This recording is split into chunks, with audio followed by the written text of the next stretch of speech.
Bismillahirrahmanirrahim. Welcome back, dear students, to Institute of Dental Sciences. Disease of the Pulp Part 2 Irreversible Pulpitis पर आज हम गुफ्तगू करने वाले हैं। पार्ट 1 में हमने रिवर्सिबल पल्पाइटिस के बारे में पढ़ा था कि उसकी सिम्टम्स कौन कौन सी होती हैं, उसकी काजेज़ कौन कौन सी होती हैं, उसकी टियोलॉजी कौन कौन सी होती है, उसके लिए हम कौन से टेस्ट परफॉर्म करते हैं और उसकी फिर हम कौन सी ट्रीटमेंट देते हैं, हमारा ट्रीटमेंट प्लान कौन सा होता है। वो सारी की सारी हमारे पास वो हमने लेक्चर 1 में पढ़ ली थी, पार्ट 1 में पढ़ ली थी। आज का जो हमारा पार्ट 2 है वो है इरिवर्सिबल पल्पाइटिस के ऊपर। याद रखिएगा, पल्पाइटिस का मतलब है इन्फ्लेमेशन ऑफ पल्प, आइटस का मतलब होता है इन्फ्लेमेशन। ठीक है, तो पल्प मतलब पल्प का इन्फ्लेमेशन। रिवर्सिबल के बारे में मैं आपको बता चुका था कि रिवर्सिबल कोई भी ऐसी चीज़ होती है जिसको हम दोबारा रिकवर कर सकते हैं। इरिवर्सिबल पल्पाइटिस मेडिकल में अगर आप देखें, इर इसका मतलब होता है नॉट, आइटिस का मतलब होता है इन्फ्लेमेशन, आ का मतलब, एन का मतलब, ये सारी जो टर्म्स हैं इनका मतलब होता है नॉट। ठीक है, जैसे कि एन एरोबिक, ठीक है, एसिम्प्टोमेटिक यानी कि जिसकी सिम्टम्स नहीं होती, इरिवर्सिबल तो यानी कि जिसको रिवर्सिबल जो नहीं होती हैं, जिसको दोबारा जो है ओरिजिनल हालत में नहीं लाया जा सकता, उसके लिए फिर कुछ और हमें जो है ना काम करने पड़ते हैं। तो persistent inflammatory condition of the pulp, जब भी, तो इरिवर्सिबल पल्पाइटिस की अगर हम बात करें तो irreversible pulpitis is a persistent inflammatory condition of the pulp, symptomatic or asymptomatic in nature, with the pulp becoming incapable of healing। ये जो है पल्प की एक persistent inflammatory condition होती है, ठीक है, जो कि सिम्प्टोमेटिक भी हो सकती है और एसिम्प्टोमेटिक भी हो सकती है, और इसमें जो पल्प होती है वो हील नहीं करती। इसकी टाइप्स दो हैं, सिम्प्टोमेटिक, एसिम्प्टोमेटिक। इटियोलॉजी की अगर हम बात करें तो सबसे कॉमन जो इसकी इटियोलॉजी है वो bacterial involvement of the pulp है, जिसमें कैरीज वगैरह लग जाती हैं। ठीक है, और केमिकल या थर्मल या मैकेनिकल इंजरीज की वजह से भी इरिवर्सिबल पल्पाइटिस हो सकती है। रिवर्सिबल पल्पाइटिस को अगर आप ट्रीट नहीं करते, वक्त पर उसको जो है आप सेट नहीं करते, तो उसकी वजह से फिर ये जो है इरिवर्सिबल पल्पाइटिस वजूद में आती है। ठीक है, वो जो है अपेयर होती है। अब हमारे पास इसकी कुछ सिम्टम्स हैं, हमें कैसे पता चलेगा कि ये जो इसको पल्पाइटिस है ये रिवर्सिबल है या इरिवर्सिबल है। हमने रिवर्सिबल में पढ़ा था कि जो उसका पेन होता है वो एक तो सडन होता है, शार्प होता है, और फ्यू सेकंड्स के लिए होता है। वो फ्यू सेकंड्स के लिए तब तक होता है जैसे ही उससे स्टिमुला रिमूव किया जाएगा फ़ौरन वो पेन भी ख़त्म हो जाएगा। लेकिन इरिवर्सिबल के केस में ऐसा नहीं होता। इरिवर्सिबल पल्पाइटिस के केस में क्या होता है कि अगर आप स्टिमुलाई को रिमूव भी कर देते हैं तो आपका जो इन्फ्लेमेशन होता है, जो आपका पेन होता है, वो बरकरार रहता है। तो अर्ली स्टेजेस में, शुरू शुरू में, paroxysm of pain may be caused by, ये जो पेन होता है ये सडन टेम्परेचर चेंजेस की वजह से भी हो सकता है, पार्टिकुलरली कोल्ड, स्वीट और एसिड फूड स्टफ्स। ठीक है, pressure from packing food into a cavity, अगर कैविटी डिवेल्प्ड है, दांत में कोई कैविटी लगी हुई है, तो जैसे ही उसके अंदर कोई फूड पैक होगी, कोई खुराक फंसेगी, तो उसकी वजह से फिर जो है ना दर्द स्टार्ट हो जाएगा।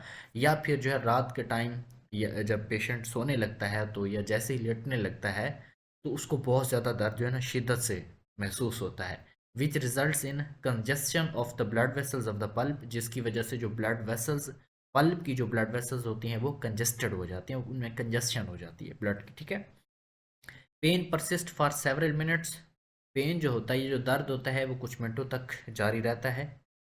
To lingering after the removal of stimulus. ठीक है, pain is described as sharp piercing pain या shooting pain, and it is generally severe, बहुत शदीद दर्द होता है। पेशेंट जो है बाजू का तो कभी कभार ऐसा भी होता है कि पेशेंट ये दर्द बर्दाश्त ही नहीं कर पा रहा होता। ठीक है, changes in position, that is on bending और लाइंग डाउन, एग्जसरबेट द पेन, एग्जसरबेट्स का मतलब होता है किसी मर्ज के अंदर शिद्दत आ जाना। तो पेन के अंदर जब शिद्दत होगी वो किस तरह से होगी, जैसे ही वो पेशेंट जो होगा वो अपनी पोजीशन को चेंज करेगा, यानी कि वो बेंड करेगा या लाइंग डाउन करेगा, तो इस केस में। ठीक है, because of changes in intrapulpal pressure, क्योंकि इसमें जो इंट्रापल्पल प्रेशर होता है उसमें चेंजिंग आ जाती है। Referred pain to the adjacent teeth, to the temple or sinuses when an upper posterior teeth is involved, or to the ear when a lower posterior teeth is affected.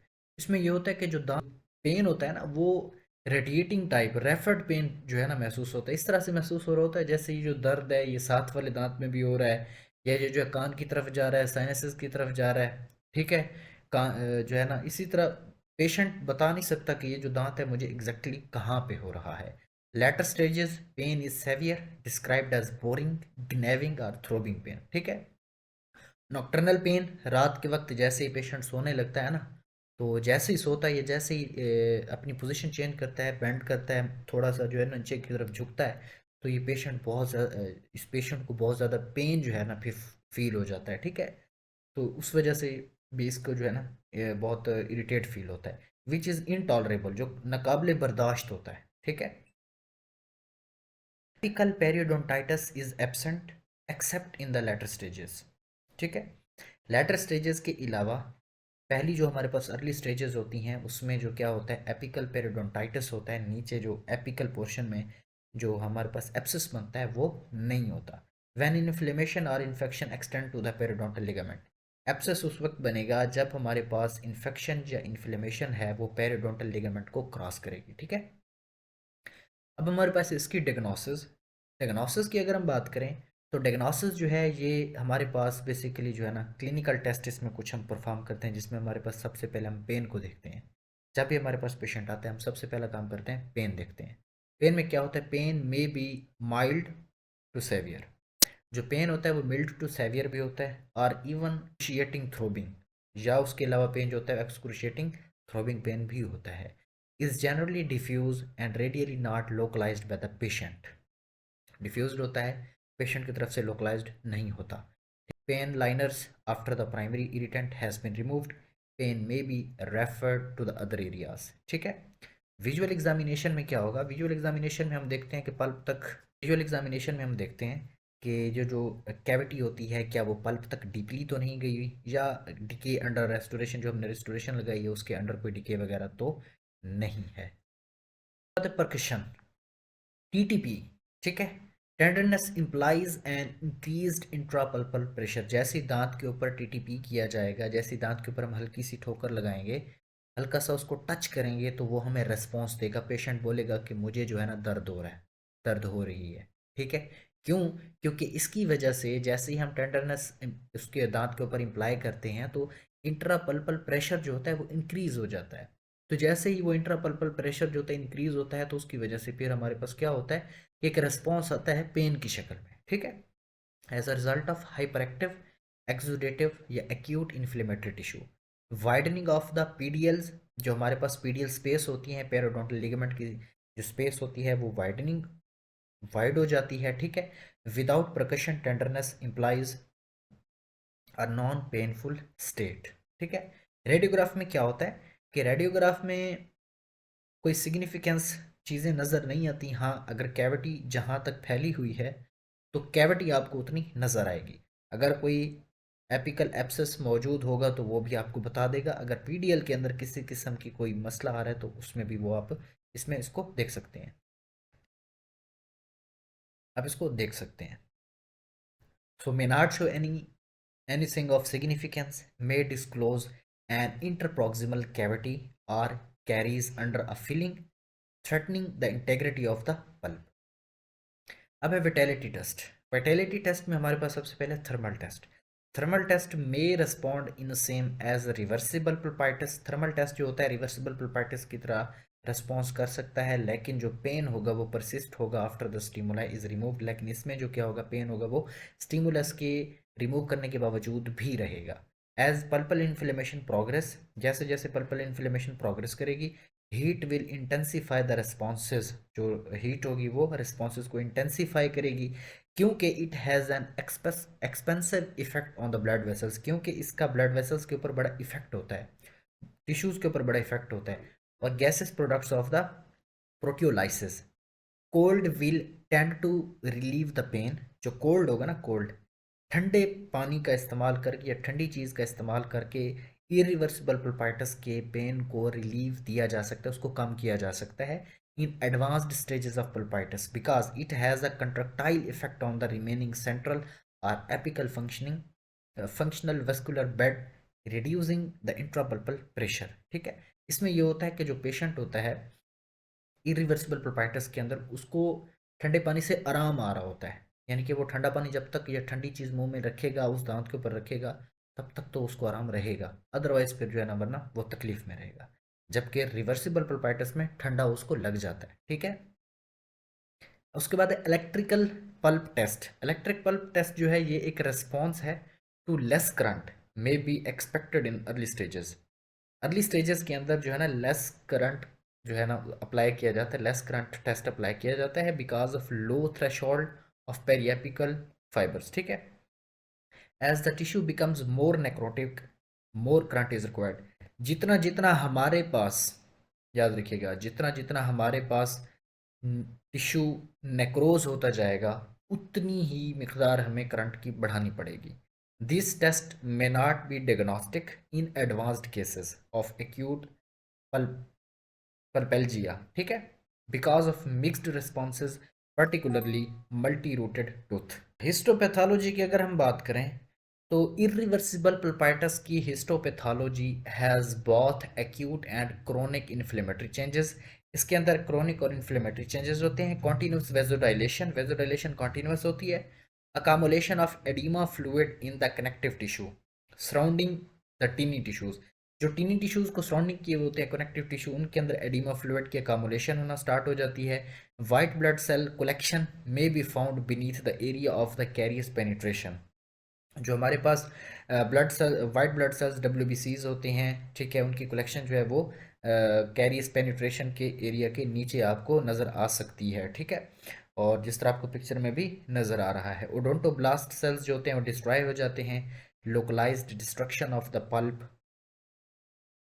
पॉलीमार्फोन्यूक्लियर leukocyte cells and formation of micro abscess, और इसकी वजह से फिर micro एप्सिस बनना start हो जाता है। Differential diagnosis में हमारे पास one must differentiate between reversible and irreversible pulpitis, यानी कि उसको जो भी ट्रीट कर रहा है उसको रिवर्सिबल इरिवर्सिबल पल्पाइटिस को डिफरेंशिएट करना होगा, ताकि जो है उसके मुताबिक उसका ट्रीटमेंट दिया जाए, क्योंकि रिवर्सिबल पल्पाइटिस का अपना ट्रीटमेंट है, इरिवर्सिबल पल्पाइटिस का अपना ट्रीटमेंट है। तो ए सिम्टोमेटिक स्टेजेस हमारे पास और अर्ली सिम्टोमेटिक स्टेजेस होती हैं। ठीक है, तो सबसे पहले हम ए सिम्टोमेटिक स्टेजेस पढ़ लेते हैं। इसकी कुछ स्टेजेस हैं हमारे पास। एक्सपोज्ड पल्प एग्जिबिट्स लिटल या no pain except when the food impact. Asymptomatic stage में ये होता है कि जब तक यूँ समझ लें कैविटी के अंदर कोई फूड नहीं फंस जाती, कोई फूड पैक नहीं होती, तब तक कोई पेन नहीं होगा। Hence more current is required to elicit a response to electric pulp test than in controlled tooth. तो कंट्रोल टूथ के मुकाबले में हमारे पास क्या करना होता है, जब हम EPT दे रहे होते हैं, ठीक है, इलेक्ट्रिकल पल्प टेस्ट दे रहे होते हैं, इसमें हमारे पास करंट थोड़ा सा ज़्यादा चाहिए होता है। अर्ली अर्ली सिम्टोमेटिक स्टेजेस में क्या होता है, पहले ए सिम्टोमेटिक था, अब इब्तदाई अर्ली सिम्टोमेटिक स्टेजेस आ रही हैं, इनके सिम्टम्स इसमें शो होंगे। Less current is required to elicit a response than normal. Pulp is abnormally response to cold. ठीक है, कोल्ड को जो है ना एबनॉर्मली रेस्पॉन्स करेगी। इंड्यूस्ड या spontaneous pain that occurs in sharp and piercing. ठीक है, फिर उसके बाद लेटर स्टेजेस। सिम्टम्स में stimulate those of acute alveolar abscess. Abscess is differentiated from irreversible pulpitis such that abscess will have abscess irreversible pulpitis से किस तरह से डिफरेंशिएट किया जाएगा, क्योंकि जो abscess होगा उसके अंदर स्वेलिंग होगी, टेंडरनेस ऑन प्रकशन TTP जब हम देंगे तो वो पॉजिटिव आएगी, मोबिलिटी उसके अंदर होगी, lack of response to vitality test के अंदर भी जो है वो रिस्पॉन्स नहीं देगा।